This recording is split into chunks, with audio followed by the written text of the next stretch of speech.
یہ جدید طرز تعمیر اور خاص تزئین و آرائش کا منبع جامعہ کریمہ اہل بیت کی کہانی ہے۔ 12 سال سے آباد جامعہ کریمہ اہل بیت میں پڑھنے والی خواہران کا کیا طرز زندگی ہے، سیدہ زاہدہ حسینی جامعہ کریمہ اہل بیت کے بارے میں بتا رہی ہیں۔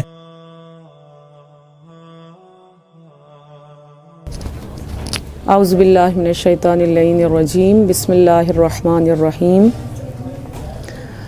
میں سیدہ زاہدہ حسینی، پرنسپل جامعہ کریمہ اہل بیت لاہور۔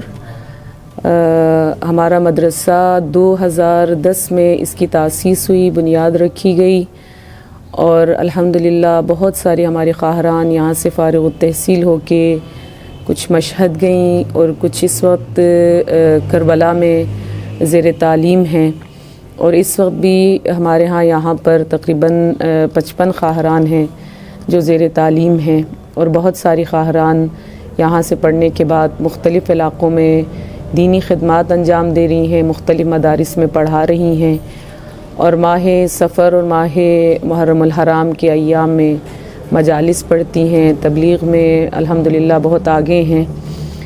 اور یہاں پر جو بچیاں داخلہ لینا چاہتی ہیں، ہماری پہلی شرط تو یہی ہوتی ہے کہ کم از کم بھی میٹرک پاس ہوں۔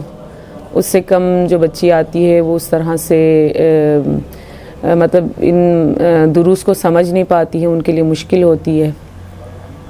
تھوڑی سی فیس رکھی ہوئی ہے مدرسے کے اخراجات کو دیکھتے ہوئے، 5000 ہماری داخلہ فیس ہے اور 2500 جو ہے وہ منتھلی فیس ہے، اور یہاں کے نصاب کے ساتھ ساتھ ہم وفاق المدارس کا نصاب بھی ہم پڑھاتے ہیں، اور وفاق المدارس کے امتحانات بھی ہماری خواہران دیتی ہیں، اور الحمدللہ سب خواہران اچھے نمبروں سے پاس ہوتی ہیں، اور یہاں سے فارغ التحصیل ہونے کے بعد پھر ہم ان کو کربلا بھیج دیتے ہیں۔